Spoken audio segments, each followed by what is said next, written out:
بسم الله الرحمن الرحيم.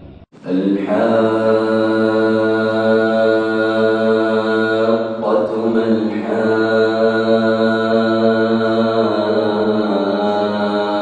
الحاقة وما أدراك ما الحاقة كذبت ثمود وعاد بالقارعة فأما ثمود فأهلكوا بالطاغية وأما عاد فأهلكوا بريح صرصر عاتية سخرها عليهم 7 ليال و8 أيام حسوما فترى القوم فيها صرعى كأنهم أعجاز نخل خاوية فهل ترى لهم من باقية وجاء فرعون ومن قبله والمؤتفكات بالخاطئة فعصوا رسول ربهم فأخذهم أخذة رابية إنا لما طغى الماء حملناكم في الجارية لنجعلها لكم تذكرة وتعيها أذن واعية فإذا نفخ في الصور نفخة واحدة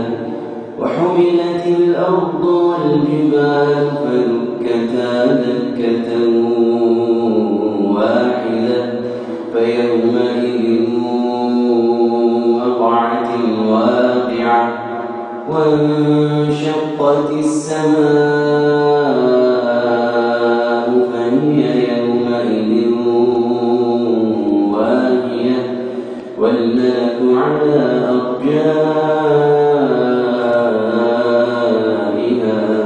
ويحمل عرش ربك فوقهم يومئذ 8 يومئذ تعرضون لا تخفى منكم خافية فأما من أوتي كتابه بيمينه فيقول هاؤم اقرءوا كتابيه إني ظننت أني ملاق حسابيه فهو في عيشة راضية في جنة عالية قطوفها دانية كلوا واشربوا هنيئا بما أسلفتم في الأيام الخالية وأما من أوتي كتابه بشماله فيقول يا ليتني لم أوت كتابيه ولم أدر ما حسابيه يا ليتها كانت القاضية ما أغنى عني ماليه هلك عني سلطانيه خذوه فغلوه ثم الجحيم صلوه ثم في سلسلة ذرعها 70 ذراعا فاسلكوه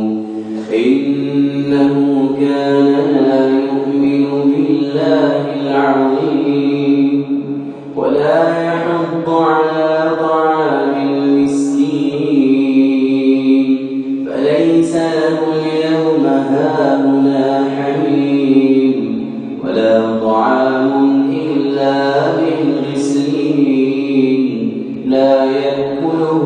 إلا الخاطئون فلا أقسم بما تبصرون وما لا تبصرون إنه لقول رسول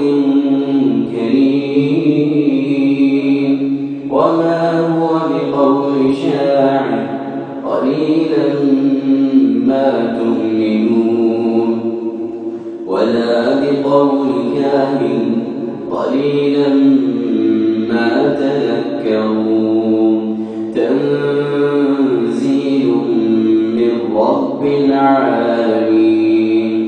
ولو تقول علينا بعض الأقاويل لأخذنا منه باليمين ثم لقطعنا منه الوتين فما منكم من أحد عنه حاجزين وإنه لتذكرة للمتقين وإنا لنعلم أن منكم مكذبين وإنه لحسرة على الكافرين وإنه